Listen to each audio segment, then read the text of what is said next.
Inspirasi sederhana untuk menciptakan generasi terbaik melalui keluarga. Ayah Edi berbagi untuk keluarga Indonesia.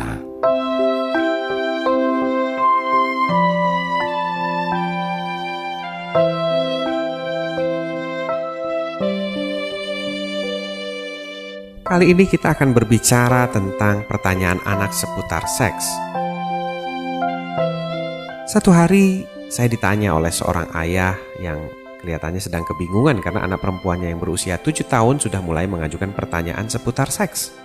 Apakah sudah tepat jika saya menjawabnya?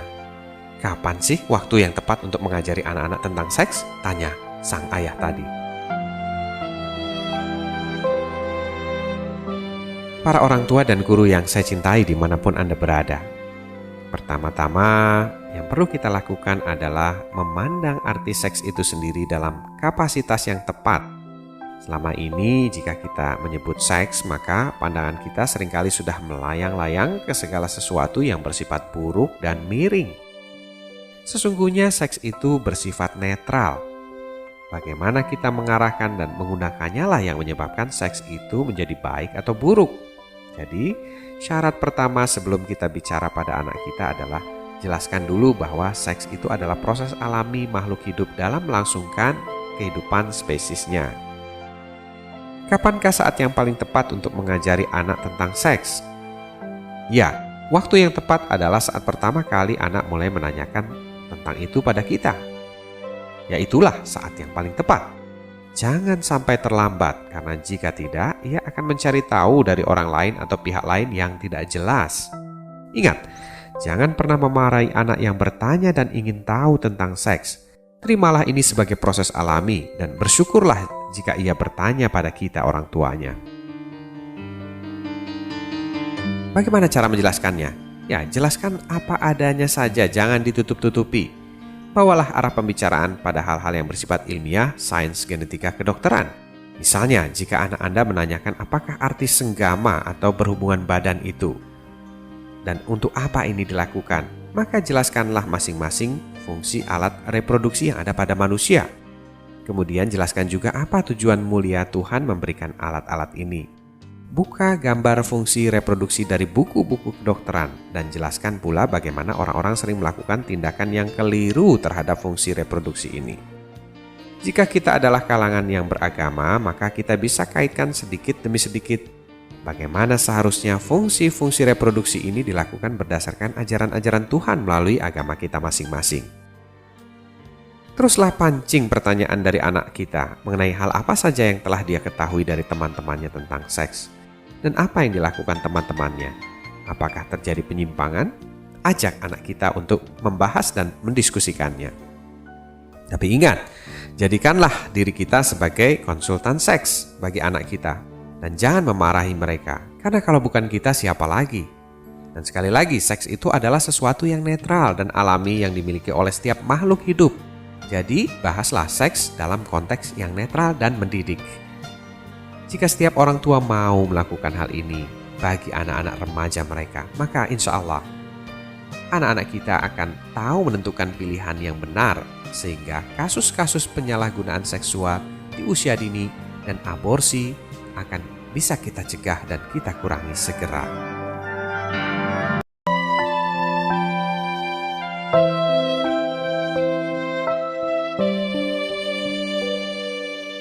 Kali ini kita akan berbicara tentang anak otak kanan. Satu hari saya pernah ditanya tentang apa sih anak otak kanan itu? Atau mungkin lebih tepatnya adalah anak yang secara naluriah lebih dominan menggunakan otak kanannya. Berdasarkan temuan dalam bidang sains otak, diketahui bahwa otak berpikir manusia terbagi atas belahan otak kiri dan otak kanan. Masing-masing belahan memiliki kemampuan yang berbeda dan saling melengkapi satu sama lain. Mirip seperti tangan kita, ada tangan kiri, ada tangan kanan. Ada sebagian orang yang lebih dominan menggunakan tangan kiri atau yang sering disebut sebagai kidal, ada yang dominan tangan kanan. Tapi ada juga yang kiri bisa, kanan bisa. Otak kita juga sama dengan tangan. Dalam proses bekerjanya dia selalu bekerja sama, saling melengkapi. Hanya tetap saja ada yang sedikit lebih dominan dari yang lainnya. Ya, persis tangan kita tadi.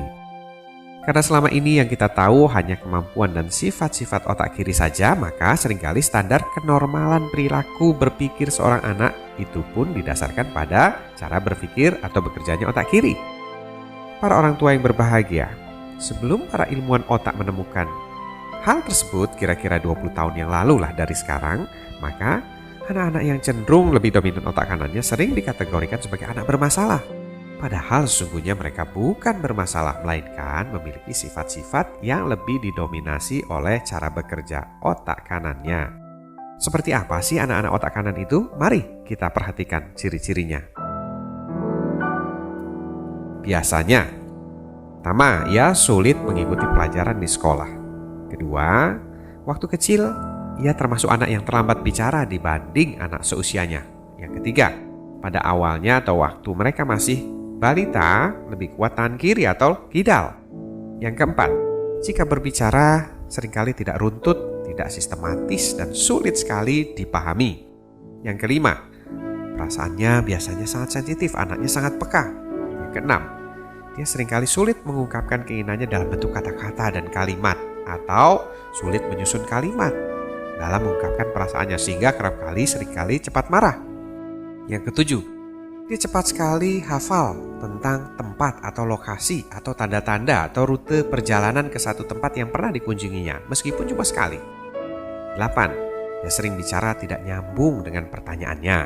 Yang kesembilan, kadang-kadang suka berhayal dan bicara sendiri menceritakan fantasinya. Yang ke-10, kadang bercerita ke satu tempat yang sebenarnya belum pernah dikunjungi tapi seolah-olah sepertinya nyata dan betul-betul ada. Yang ke-11, konsentrasinya seringkali agak rendah pada pekerjaan yang kurang disukai atau kurang diminatinya, atau yang sering diperintah oleh gurunya.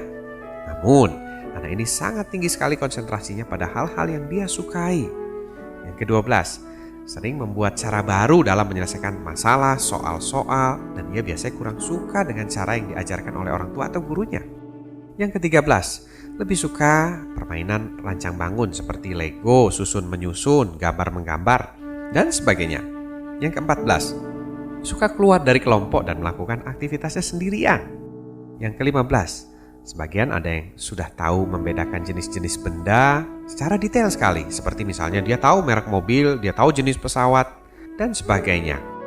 Yang ke-16, sulit sekali diajari mengeja suku kata. Yang ke-17, waktu kecil atau waktu belajar tentang huruf, biasanya dia sulit membedakan antara huruf D kecil, B kecil, dan sebagainya.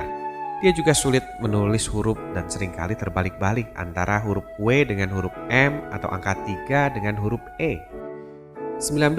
Sulit mengerjakan soal matematika dan logika serta rumus-rumus kecuali apabila kita berikan analoginya. 20. Sebagian lagi sulit memahami makna dari soal cerita matematika kecuali diberikan contoh-contoh langsung dengan praktek dan perumpamaan dengan alat-alat bantu benda. Yang ke-21, dia sering memandang ke atas dan terlihat seperti anak yang sedang melamun. 22, dia kurang suka mencatat dan lebih suka memenuhi buku-bukunya dengan gambar di sana-sini. Yang ke-23, kalaupun sudah bisa membaca, biasanya bacanya sering melompat-lompat dan banyak kata yang tertinggal.